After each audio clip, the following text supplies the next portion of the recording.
Mi hermana eligió a mi papá arruinado y se burló de mí. Pero lo que no sabía era que en esta vida, la que se iba a reír al final, iba a ser yo. Después de que mi papá se declarara en bancarrota, mi mamá empezó a exigir el divorcio. Yo me quedé al margen, viendo cómo mi hermana me empujaba y corría hacia él diciendo: «Papi, no te pongas triste. Yo me voy contigo».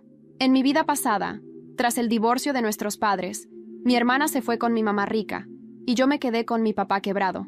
Pero luego, mamá se volvió a casar con un imbécil. Lo perdió todo y terminó sin nada. Mi hermana también sufrió. Mientras tanto, el negocio de papá despegó y se convirtió en un magnate. Con celos de mi éxito, mi hermana planeó un reencuentro que terminó en mi accidente de coche y mi muerte. Pero ahora, volvimos justo al día en que nuestros padres firmaron el divorcio en el registro civil. Esta vez, con una sonrisa perfecta, mi hermana dijo: «Yo amo a papá, quiero quedarme con él». No tenía ni idea de que, por dentro, yo estaba aún más feliz. Me negaba a vivir esa vida de esconderme y huir. Otra vez no. Mi hermana se aferró al brazo de papá, toda dulce. «Papi, porfa, déjame quedarme contigo. Eres mi favorito y no me da miedo pasar por momentos difíciles». Ver a su hija mimada decir eso conmovió profundamente a mi papá.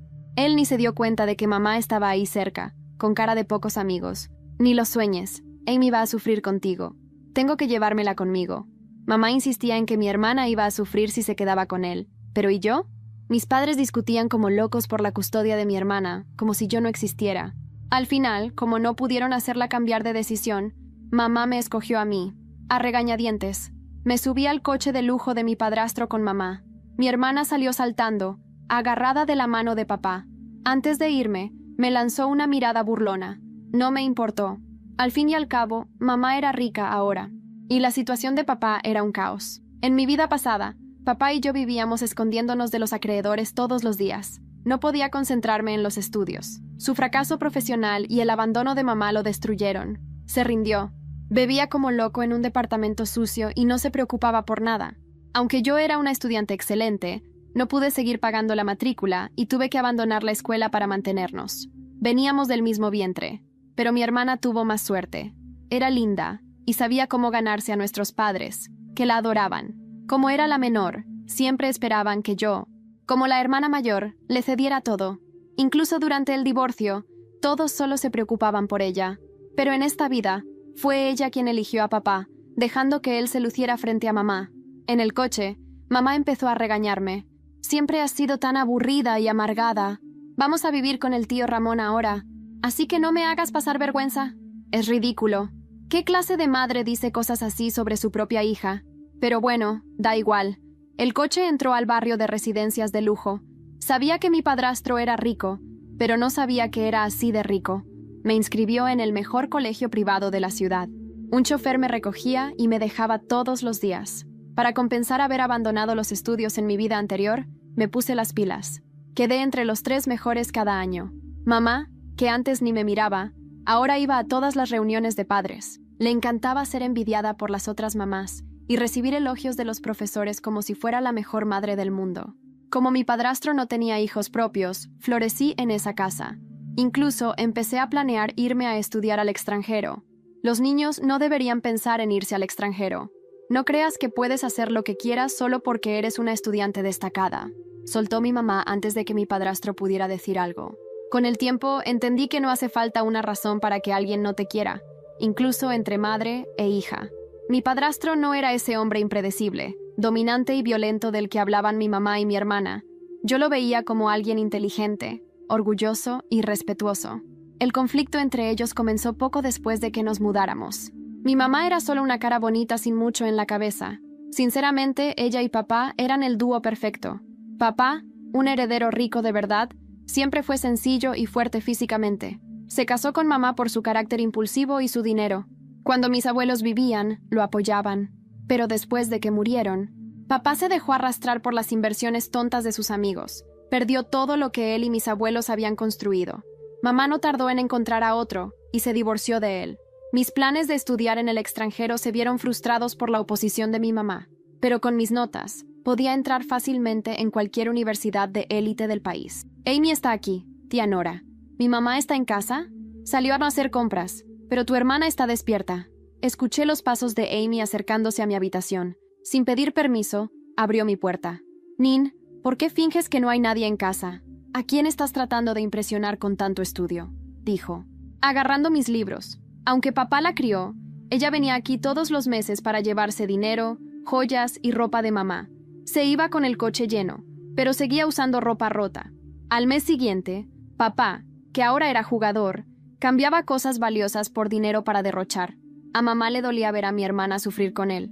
Incluso le preguntó a mi padrastro si podían traerla a vivir con nosotros. Él aceptó, pero papá se negó a dejarla ir. Dependía de mi hermana para conseguir cosas de mamá que mantuvieran su estilo de vida. Estudias tanto que te estás volviendo tonta. ¿Para qué sirve? No eres tan bonita como yo, y ni mamá ni papá te quieren. Esta buena vida solo la tienes porque yo te la permití. Disfrútala mientras puedas. Empezó a revolver mis cosas. Claro, este cuarto fue su habitación de princesa en la vida pasada. Desordenó todo. No sabes cómo disfrutar la vida. ¿Qué es todo esto que compraste? Solo sabes enterrarte en esos libros. Ignoré sus payasadas. Amy era mi hija preciosa. Amy está aquí. Observé fríamente el show entre madre e hija. Mamá vio mi cuarto hecho un desastre. No vas a encontrar nada bueno aquí. Ven a mi habitación. Acabo de comprar ropa nueva, joyas y accesorios. Lleva lo que quieras.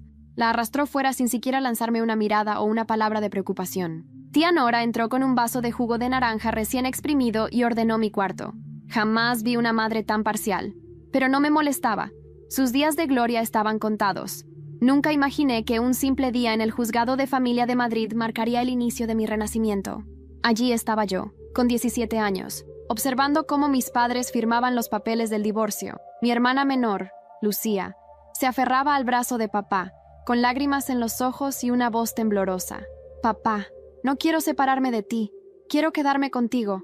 En mi vida anterior, Lucía había elegido a mamá, atraída por su riqueza y promesas de una vida cómoda. Yo, en cambio, me quedé con papá, enfrentando dificultades económicas y emocionales. Pero esta vez, todo era diferente. Lucía, con su actuación digna de un premio, había decidido cambiar de bando. Mamá, siempre tan fría y calculadora, me miró con desdén. Elena, supongo que vendrás conmigo, dijo, sin siquiera esperar mi respuesta. Asentí en silencio, sabiendo que esta era mi oportunidad para cambiar mi destino. Nos mudamos a una lujosa urbanización en La Moraleja, donde vivía mi padrastro, un empresario exitoso y reservado. La casa era enorme, con jardines impecables y una piscina que parecía sacada de una revista. Me asignaron una habitación espaciosa, decorada con muebles elegantes y una vista al jardín. A pesar de la opulencia, la frialdad de mamá era palpable. No tardó en recordarme mi lugar. No te hagas ilusiones, Elena. Esta vida no es para ti. No quiero que me avergüences. Ignoré sus palabras y me concentré en mis estudios. Mi padrastro, sorprendido por mi dedicación, decidió inscribirme en el Colegio Internacional Aravaca, uno de los más prestigiosos de Madrid. Allí, me sumergí en las clases, destacando en todas las materias. Los profesores elogiaban mi esfuerzo y mis compañeros empezaron a respetarme. Mientras tanto, Lucía y papá enfrentaban dificultades. La situación económica de papá empeoraba, y Lucía, acostumbrada a los lujos, comenzaba a resentirse. A menudo venía a nuestra casa a pedir dinero y ropa. Mamá, aunque reacia, accedía a sus peticiones, mientras yo observaba en silencio. Una tarde, mientras estudiaba en mi habitación, Lucía irrumpió sin llamar. ¿Qué haces, Elena? ¿Estudiando otra vez? No entiendo por qué te esfuerzas tanto. Nunca serás como yo. La miré, recordando todas las veces que me había menospreciado, pero esta vez no respondí.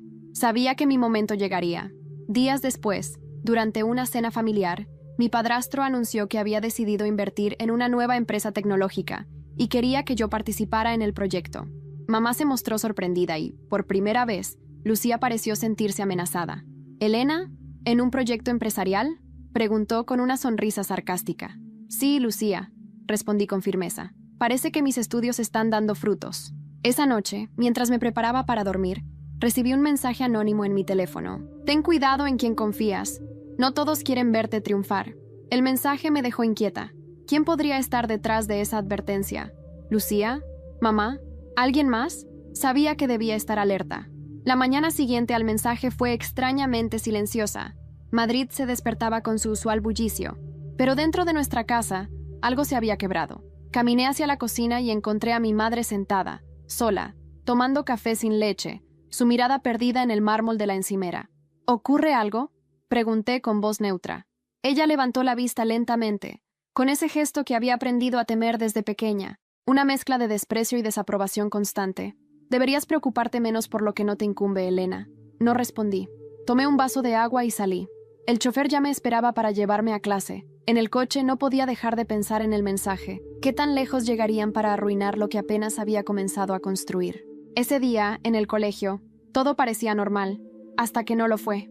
Al entrar al aula de negocios, encontré a mis compañeros agrupados alrededor de una mesa, hablando en susurros.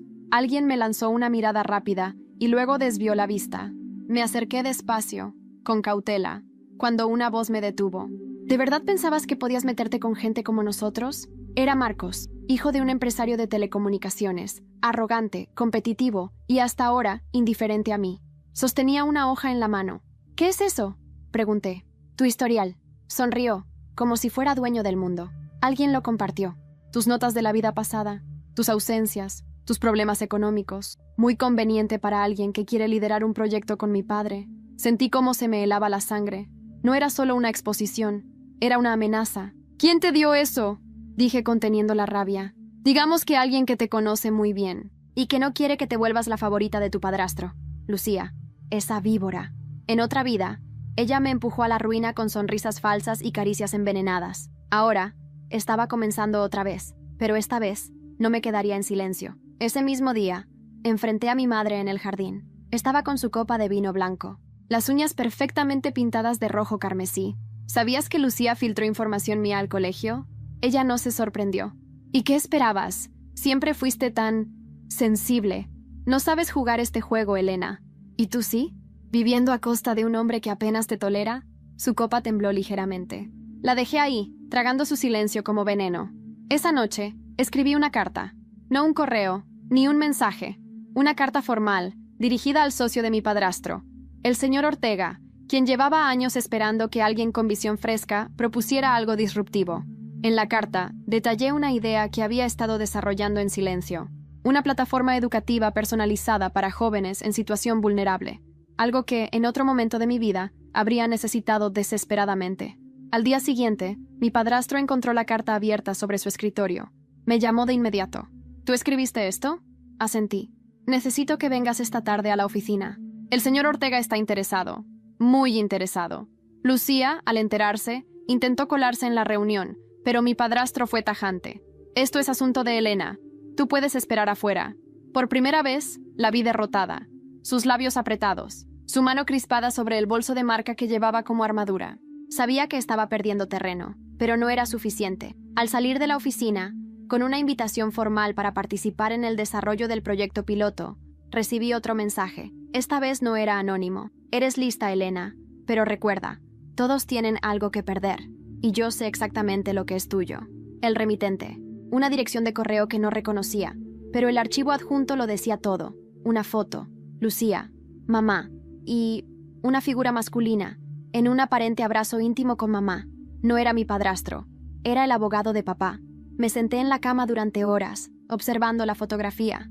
Mis manos temblaban, no por sorpresa, sino por rabia contenida.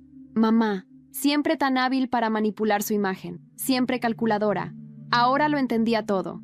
Su desprecio por papá, su apuro en casarse con mi padrastro, su odio inexplicable hacia mí. No era solo por mi presencia, era por lo que yo representaba, la única testigo de su doble vida. Al día siguiente, decidí no ir al colegio. Me pasé la mañana revisando todo lo que sabía del abogado de mi padre, Manuel Domínguez. Había sido su amigo de confianza por años, el mismo que gestionó la quiebra, el mismo que, en mi vida pasada, reapareció cuando papá ya estaba arruinado, para ofrecer ayuda que nunca llegó. Recordé algo más. La última vez que vi a papá antes de mi accidente, mencionó que había perdido más dinero en un mal consejo legal que en toda su cadena de errores empresariales. ¿Y si todo fue orquestado desde dentro? ¿Qué estás haciendo en casa a estas horas?, preguntó mi madre cuando me encontró en la biblioteca con varios documentos y el portátil abierto. Estudiando contratos. Me interesa saber cómo se arruina un hombre cuando confía en la persona equivocada. Ella frunció el ceño, pero no dijo nada. Se marchó sin despedirse. Más tarde fui a buscar a mi padrastro. Le pedí una reunión privada, algo poco común entre nosotros. ¿Te parece extraño que tu socio legal más cercano, Manuel Domínguez, haya estado involucrado en la quiebra de la empresa de mi padre? Me miró con atención. No respondió de inmediato. Finalmente, exhaló largo y dijo: «Domínguez, no me agrada, pero es influyente. ¿Por qué preguntas?» Le mostré la foto. Su rostro cambió. «¿Esto es reciente?» «No lo sé aún, pero quiero averiguarlo. Si ese hombre destruyó a mi padre por ambición y ahora se acuesta con mi madre, podría hacer lo mismo contigo». Me pidió que lo dejara investigar por su cuenta, pero me agradeció por la honestidad. No lo dijo con palabras, pero lo vi en sus ojos. Por primera vez, sentí que tenía su respeto. Esa noche, me encontré con Lucía en la cocina. Venía de nuevo a visitar. «¿Qué haces aquí otra vez?», le pregunté. «Vengo por mis cosas. Mamá me compró unos bolsos nuevos». «Claro, porque necesitas más». Ella bufó. «No te creas tan lista, Elena. Aún tienes mucho que perder». Me acerqué lentamente, hasta estar a pocos centímetros de su rostro. «Y tú también, más de lo que imaginas». Sus pupilas se dilataron por un segundo. No contestó. Tomó sus cosas y se fue. Al día siguiente, cuando llegué al colegio, un grupo de profesores me esperaba en la entrada. Me llevaron a la dirección. «Elena, necesitamos hablar contigo». La directora me extendió un sobre. Recibimos esta denuncia anónima. Dentro del sobre, había impresiones de supuestos mensajes en los que yo me ofrecía a ayudar con exámenes a cambio de favores. Supe de inmediato que era una trampa, una muy sucia. «Esto es falso», dije con firmeza. «No reconozco ninguno de estos mensajes. Estamos obligados a investigar. Estás suspendida temporalmente». Salí del despacho con los ojos fijos en el suelo. Alguien me estaba declarando la guerra de forma abierta. Y lo peor, estaba funcionando. Cuando llegué a casa, la policía estaba en la puerta. 2 patrullas, 2 agentes hablando con mi padrastro. Me acerqué, y uno de ellos me detuvo. «¿Elena González?», preguntó. Asentí.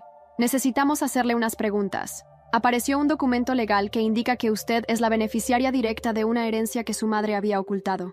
Al parecer, hay una investigación por posible fraude testamentario». Mi mundo, de repente, giró en otra dirección. ¿Herencia? ¿De quién? De su abuela, la madre de su padre.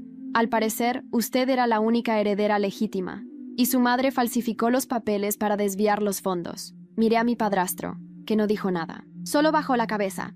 «Vamos a necesitar que nos acompañe». Mientras subía al coche policial, me di cuenta de que estaba empezando a desenterrar una red mucho más grande de mentiras y traiciones. Esta vez, no era solo una lucha por reconocimiento o venganza. Era una guerra por la verdad. Las paredes de la comisaría olían a café frío y papeles viejos. Me senté frente a una mesa metálica mientras un agente hojeaba unos documentos. No estaba arrestada, pero eso no hacía que el corazón me latiera menos fuerte. «Queremos saber si alguna vez tuviste conocimiento de un testamento firmado por tu abuela». Carmen Ibáñez. Carmen. Su nombre todavía me hacía tragar en seco. Una mujer dura, reservada, pero que me había enseñado lo poco que sabía de fortaleza emocional. En mi vida pasada, murió con el corazón roto, creyendo que su hijo, mi padre, había desperdiciado su vida. Ahora descubría que había dejado algo para mí y que mi madre lo había escondido. «Nunca supe de un testamento», respondí con sinceridad. Mi madre nunca mencionó nada. Tenemos indicios de que hubo manipulación de documentos notariales. El dinero fue transferido poco después de su muerte a una cuenta en Andorra a nombre de Nora Fernández, mi madre. El agente asintió. Y curiosamente, los movimientos de esa cuenta se vinculan con la empresa con la que su madre logró mantenerse a flote tras el divorcio. Una empresa asesorada legalmente por un tal Manuel Domínguez. Sentí una punzada en el estómago. Era más que una sospecha. Era una red de corrupción tejida por quienes más deberían haberme protegido. Al salir de la comisaría, el aire me pareció más pesado. Volví a casa sin decir una palabra. Mamá no estaba. Según tía Eugenia, había salido de compras. A las 10 de la noche, regresó. Ni me miró al pasar por la sala. «¿Dónde estuviste?», pregunté. «¿Desde cuándo me interrogas? No eres nadie para cuestionarme». La confronté. Esta vez, no me importó el tono. «¿Falsificaste el testamento de la abuela? ¿Desviaste su dinero? Eso no es asunto tuyo. Era mi herencia, mi derecho. Tú no necesitas ese dinero. Ahora vives como una princesa gracias a mí. ¿Gracias a ti?». Solté una risa amarga. «Me utilizaste como excusa para conseguir a Ramón. Y cuando ya no te sirva, me vas a tirar como hiciste con papá». Fue ahí que la vi perder el control por primera vez en años. Golpeó la mesa con la palma abierta y gritó: «Tú nunca deberías haber nacido». La frase rebotó en las paredes de la casa como un eco maldito. No lloré, no grité, solo la miré. Me levanté y subí a mi habitación sin decir una palabra. Al día siguiente, mientras desayunaba con Ramón, él notó mi silencio. ¿Todo bien con tu madre? Me dijo que nunca debía haber nacido. Él bajó la taza lentamente, como si acabara de escuchar un crimen. Elena, si tú quieres, podemos buscar la manera de que vivas por tu cuenta. Yo te ayudaré. ¿Lo dices en serio? Te mereces tranquilidad. Y yo estoy empezando a ver cosas que antes no quería aceptar. Ramón estaba abriendo los ojos. El imperio de mamá empezaba a resquebrajarse. Esa misma tarde, recibí un mensaje de voz. Era de papá. Su voz sonaba temblorosa, casi desesperada. Elena, necesito hablar contigo. Hay algo que no sabes. Algo sobre Lucía. Y tu accidente. El corazón me dio un vuelco. ¿Qué estaba insinuando? Corrí a mi habitación, cerré la puerta y volví a reproducir el mensaje. Tu accidente. No fue accidente. Lucía. Ella sabía lo que iba a pasar. Me lo confesó hace una semana. Está fuera de control. El teléfono se me resbaló de las manos. El mundo giraba. Lucía. La sonrisa perfecta. El tono dulce. La voz de princesa. Ella había intentado matarme. Esa noche no dormí. Reproduje el mensaje de papá al menos una docena de veces. Su voz, rota por la culpa, repetía una y otra vez la misma frase. No fue un accidente. Las palabras se me clavaban como agujas. Lucía, mi propia hermana. En mi vida pasada, yo la seguí queriendo hasta el final, incluso cuando su desprecio era evidente. Pero planear mi muerte, eso era algo que ni en mis peores pesadillas habría imaginado. Al día siguiente, tomé el tren hacia Zaragoza, donde papá vivía ahora. El vagón iba casi vacío. La capital se alejaba mientras mi mente repasaba cada escena, cada palabra, cada traición. Me sentía como una extraña dentro de mi propia historia. Papá me esperaba en una cafetería cerca de la estación. Estaba más delgado, la barba mal cuidada, pero sus ojos tenían algo que no veía desde hacía años. Arrepentimiento. No sabía cómo decírtelo, dijo apenas me senté. Dímelo todo. Tomó un sorbo de su café, tembloroso. Fue hace unas semanas. Estábamos discutiendo. Ella había venido a visitarme, como siempre, buscando dinero. Me reprochó tu éxito, tu nueva vida, todo. Yo le dije que te admiraba, que me dolía no haberte dado lo que merecías. Y entonces, lo soltó, con frialdad. Carraspeó bajando la voz. Al menos ya no tiene el coche. Qué pena que no lo logré. El silencio entre nosotros fue más ensordecedor que cualquier grito. ¿Y tú? ¿No hiciste nada? Me quedé paralizado. Luego la enfrenté. Dijo que no era en serio, que solo estaba molesta.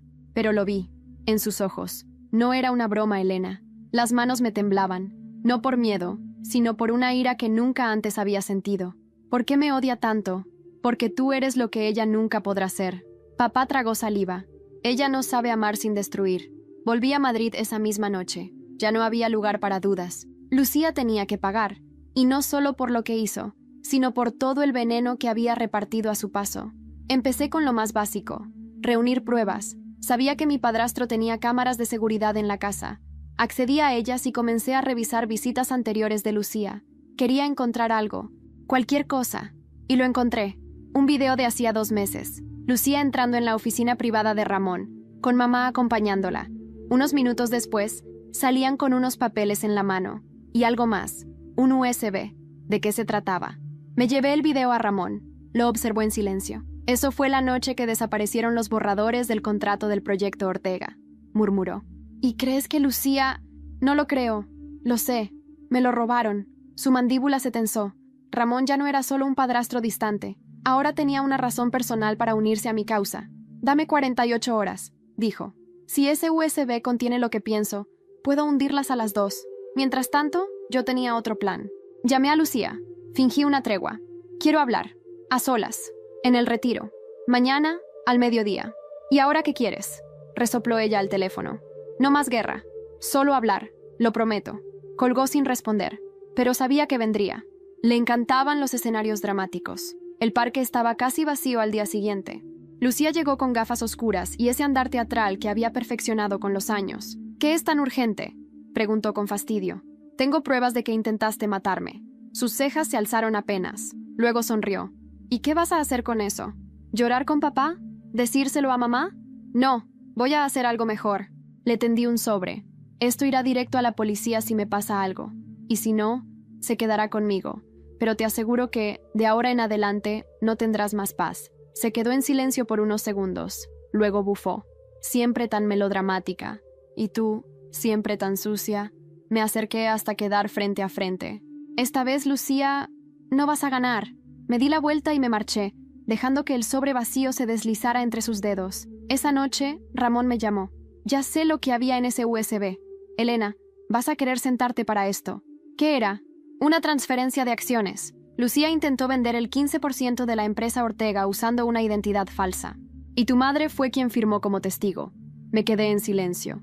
El golpe que preparaban no era solo emocional, era financiero, poderoso, peligroso, pero ahora tenía todo lo que necesitaba.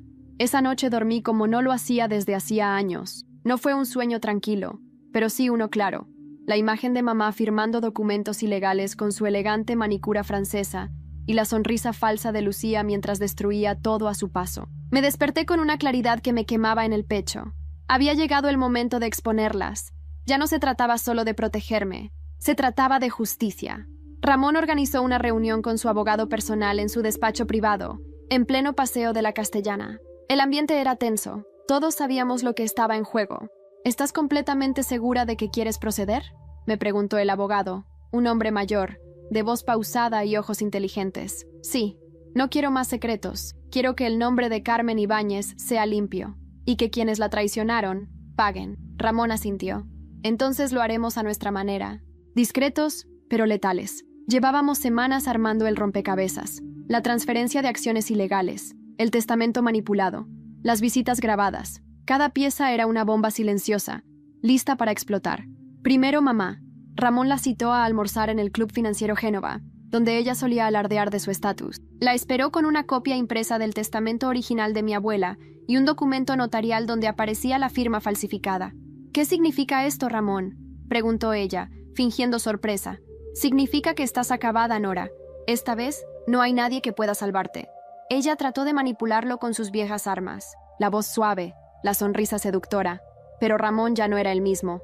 Me utilizaste, manipulaste a tu hija, robaste una herencia y casi destruyes mi empresa.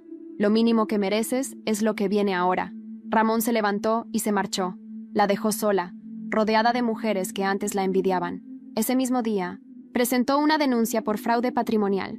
Lucía, por otro lado, reaccionó con más furia que miedo. Cuando se enteró, me llamó al móvil chillando. ¿Tú hiciste esto? Eres una víbora, Elena. No, Lucía. Yo no te destruí. Solo quité el telón. Todo lo que hiciste lo hiciste tú sola. Te juro que me las vas a pagar. Ya lo hiciste, en otra vida. Esta vez soy yo la que cobra. Colgó con un grito ahogado.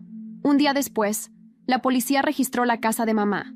Se llevaron documentos, ordenadores, joyas.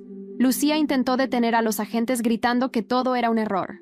Fue transmitido por varios noticieros locales. La humillación fue pública, directa y definitiva. Mientras ellas se desmoronaban, yo florecía. Ramón hizo público mi rol como co-creadora del proyecto Ortega. Fui invitada a un evento empresarial en Barcelona donde presenté la idea frente a más de 200 inversores. Recibí una ovación. Vi a Ramón emocionado, como si en mí viera lo que siempre quiso tener con su propia sangre, una sucesora. Después del evento, una mujer se me acercó, morena, elegante, con un aire familiar. Eres Elena, ¿verdad? Yo era amiga de tu abuela. Carmen hablaba mucho de ti. ¿De mí? Sí. Me pidió en su lecho de muerte que te buscara si algo pasaba con Nora. Pero nunca me atreví. Me alegra ver que encontraste tu camino sola. Me entregó un pequeño paquete envuelto en tela azul. Era un relicario. Dentro, una foto antigua de mi abuela conmigo de bebé. Y una nota. Nunca olvides quién eres, ni cuánto vales. Perder no es el fin. Rendirse sí. Lloré por primera vez en meses. No de dolor, de redención. Esa noche, mientras veía las noticias mostrando a mamá saliendo de los juzgados con gafas oscuras y semblante derrotado, y a Lucía siendo interrogada por la policía económica, sonó el timbre de casa. Abrí la puerta. Allí estaba Lucía, ojos rojos, sin maquillaje, el rostro de una niña asustada. No tengo a dónde ir, susurró. Papá no me quiere ver. Mamá está destruida. Tú ganaste. Nos quedamos en silencio. ¿Y qué quieres de mí?, pregunté. Solo una noche. Solo un lugar. La miré largo rato. Parte de mí quería gritarle. Otra parte, más madura, solo quería seguir adelante, sin odio, sin cadenas. Puedes quedarte esta noche. Mañana veremos. Subió las escaleras lentamente, como una sombra. Pero esa noche, a las 3 de la mañana, escuché ruido. Bajé descalza. La puerta de la oficina de Ramón estaba abierta, y Lucía estaba dentro, con un cuchillo en la mano. La escena era casi surrealista. Lucía, con el cuchillo brillando bajo la luz tenue de la oficina de Ramón, buscaba algo con desesperación. Parecía poseída. No notó mi presencia hasta que di un paso adelante. «¿Qué haces?», pregunté, mi voz baja, pero firme.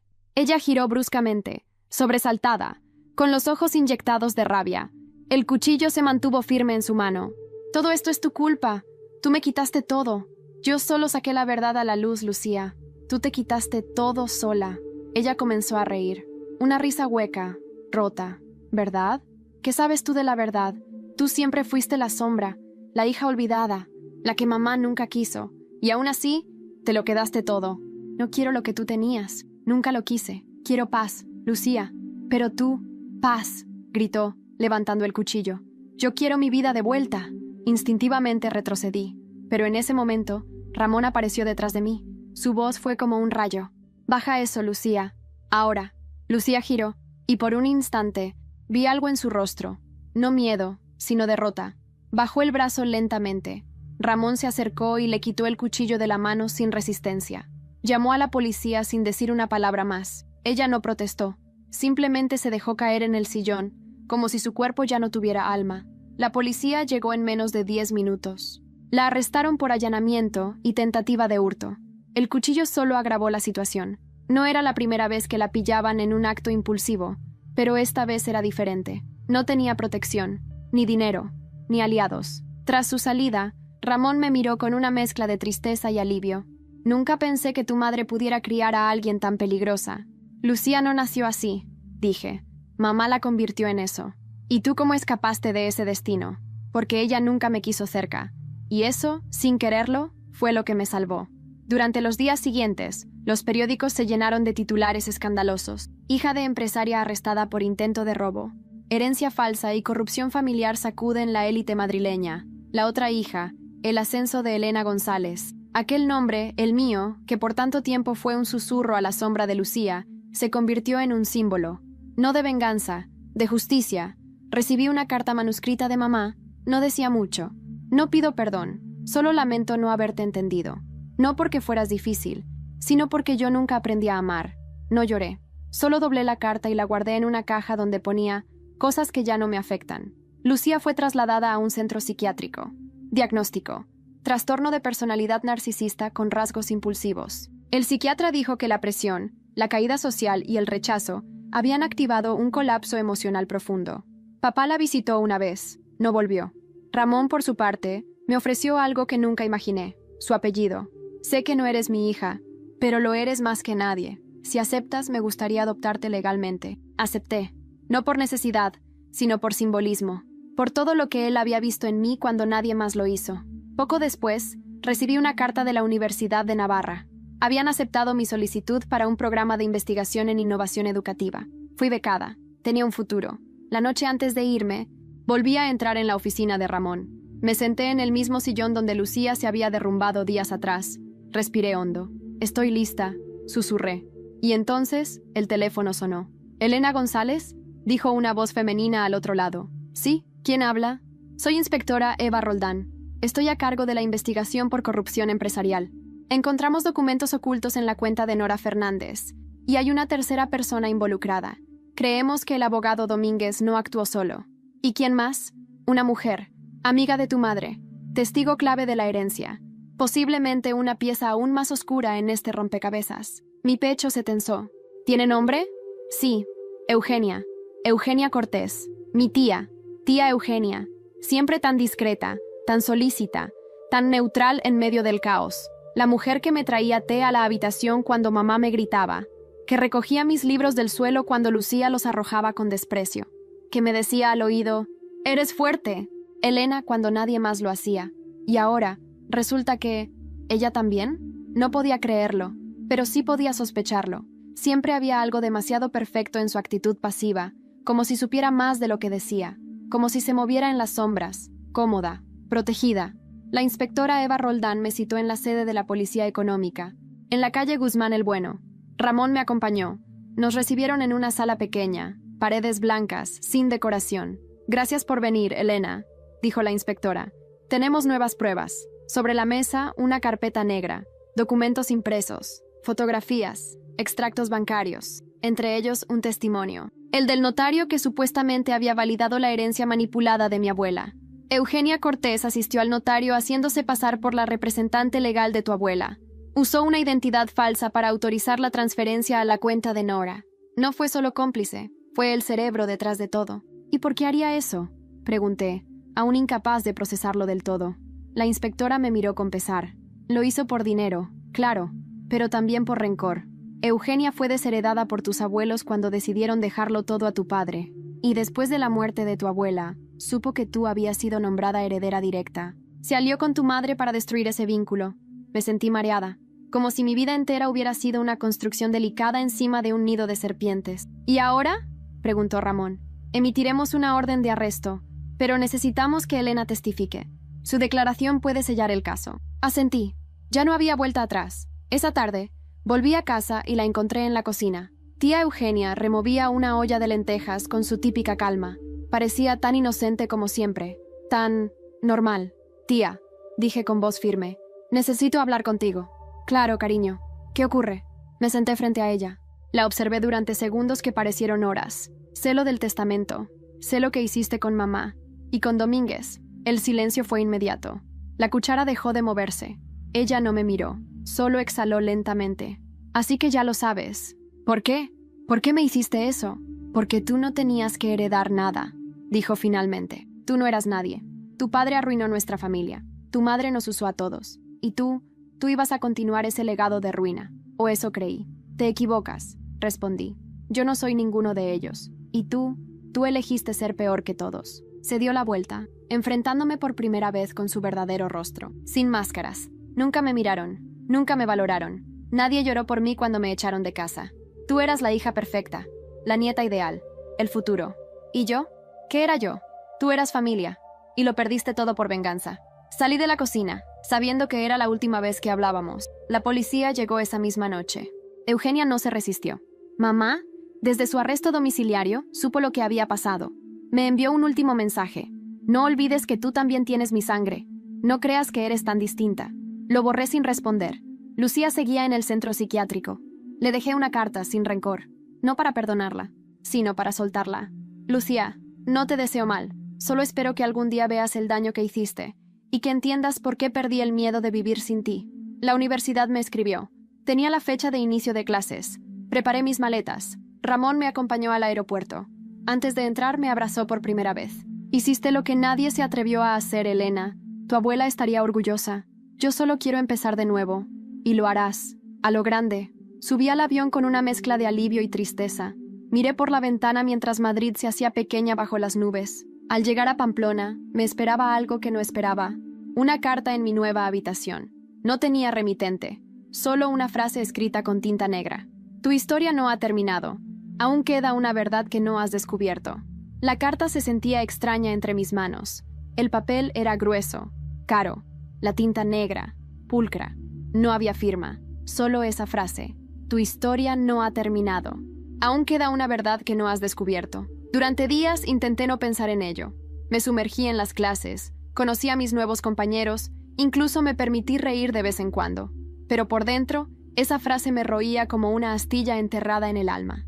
Una noche, después de una jornada agotadora en el laboratorio, volví a la residencia universitaria y encontré un sobre idéntico al anterior sobre mi escritorio.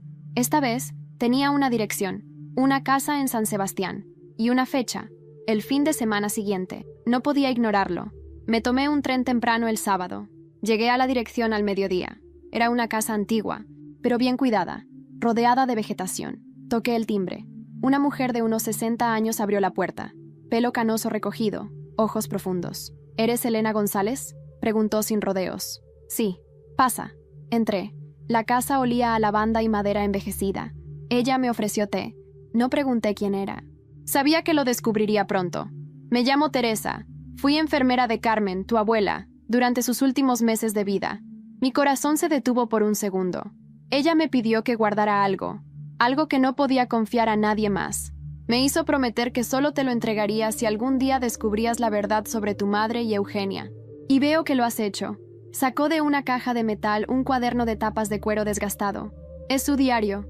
Léelo, especialmente la parte marcada con cinta roja.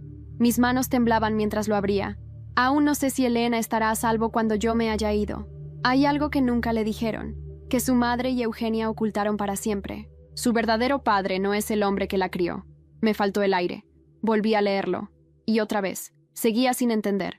Nora estuvo embarazada de otro hombre antes de casarse. Lo negó, lo ocultó, y luego convenció a Ramón de que el bebé era suyo. Solo yo sabía la verdad. El padre de Elena se llamaba Francisco. Un joven humilde pero noble. Murió en un accidente antes de saber que iba a ser padre. Mi garganta se cerró. ¿Qué significa esto? ¿El hombre que pensé que era mi padre no lo era? Teresa asintió, con compasión en los ojos. Tu madre usó esa mentira para asegurarse una posición con Ramón. Él nunca lo supo. Y tú viviste entre verdades a medias. Todo lo que creías saber sobre mi origen era una construcción. Un decorado falso montado por una mujer obsesionada con el control. Volví a Madrid esa misma noche. No podía quedarme con ese secreto. Ramón merecía saberlo. Y yo necesitaba respuestas. Al día siguiente, fui a verlo. Estaba en su despacho, leyendo como siempre. Necesito hablar contigo, sobre mi madre y sobre mí. Le entregué el diario. Lo leyó en silencio. No dijo nada durante varios minutos. Luego se recostó en su silla. ¿Sabes? Siempre sospeché que algo no cuadraba, pero decidí no preguntar, porque al final, los padres no siempre son los que dan la sangre. A veces, son los que se quedan. Lo abracé sin contener las lágrimas. Tú sí eres mi padre, y tú, mi mayor orgullo. Esa noche, soñé con Carmen. Me acariciaba el cabello y me decía, lo descubriste todo, ahora puedes vivir libre.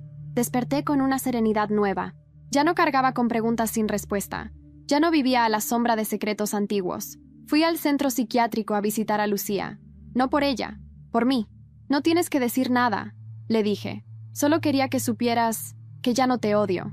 Ella me miró con ojos vacíos. Ojalá pudiera decir lo mismo, susurró. Me levanté y me marché. No buscaba redención en sus labios. Solo necesitaba cerrar el ciclo. De regreso a casa, recibí una llamada. ¿Elena? Era Eva Roldán. El caso está cerrado. Mamá, Eugenia y Domínguez recibirán sentencia en los próximos días. Quería que fueras la primera en saberlo. Gracias. Colgué. Salí al balcón. El aire de primavera se sentía más ligero que nunca. Y por primera vez en mi vida, supe que todo estaba en su lugar. Pero aún quedaba una última página por escribir. Pasaron 3 años desde aquella última visita a Lucía. 3 años que, para muchos, serían solo tiempo. Para mí, fueron la reconstrucción de una vida entera. Hoy, mientras escribo estas líneas desde mi apartamento en Florencia, donde trabajo como investigadora y conferencista invitada en temas de educación y desarrollo emocional en entornos disfuncionales, me permito mirar atrás, no con tristeza, ni siquiera con rencor. Con claridad, Ramón sigue siendo mi faro. Aceptó legalmente ser mi padre y me acompañó en cada paso de mi nueva vida. Su empresa prosperó aún más después de cortar lazos con todos los implicados. Se retiró hace 1 año, pero sigue activo como mentor. Me llama todas las semanas, a veces, solo para contarme qué flores han florecido en el jardín. Otras, para decirme cuánto me admira. Lucía permanece en tratamiento. Fue diagnosticada con un trastorno de personalidad complejo. Vive en un centro especializado en las afueras de Valencia. La última carta que recibí de ella, la única, decía: Elena, no busques en mí a una hermana. Solo fui un eco de mamá. Pero tú rompiste el ciclo. No respondí. No necesitaba hacerlo. El silencio también puede ser sanador. Mamá fue condenada a 6 años de prisión por fraude patrimonial y falsificación documental. Su juicio fue público. El país entero vio cómo la dama de hierro de la sociedad madrileña caía sin gracia. Intentó culpar a Eugenia, luego a Domínguez, luego a todos. Nadie la creyó. Ahora cumple su condena en un centro penitenciario en Alcalá Meco. Solicita visitas, pero nunca accedí. A veces, me pregunto si aún cree que yo le debo algo. Tal vez sí. Le debo el haberme hecho fuerte, aunque el precio fue alto. Eugenia aceptó su culpa en un acuerdo judicial. Perdió sus derechos civiles, su casa, su prestigio. Vive en un piso modesto en Toledo, dando clases particulares. No volvió a escribirme. Manuel Domínguez fue inhabilitado de por vida para ejercer leyes. Su fortuna fue embargada y su nombre borrado de los círculos empresariales. Su caída fue tan rápida como su ascenso. Papá, el hombre que me crió creyendo que yo era su hija biológica, Ahora vive en una residencia tranquila cerca de Zaragoza. Recuperó la sobriedad. Asiste a terapias de grupo. Me llamó hace unos meses. Me dijo, sé que no soy tu padre de sangre, pero siempre te quise. Solo que no supe cómo demostrarlo. Le respondí, eso también lo rompí, papá. Y te perdono. Y yo me convertí en todo lo que me negaron. Viajé, estudié, di conferencias. Fui portada de una revista que decía, la hija que eligió la verdad. No me gustan los títulos, pero ese lo sentí justo. En cada ciudad donde piso, planto algo. Un libro en una biblioteca, un papel con una frase, una flor, como símbolo de lo que aprendí, que las raíces no definen tu altura, que la sangre no es más fuerte que el carácter, que renacer no es olvidar, es elegir qué llevar contigo. Hoy tengo amigos que me eligen, una vocación que me llena y una paz que nunca pensé tener. Y cada noche, antes de dormir, leo una página del diario de mi abuela Carmen, esa que decía, la verdad siempre encuentra su camino, aunque tenga que cruzar el infierno para llegar. Y vaya que lo cruzamos, pero lo logramos.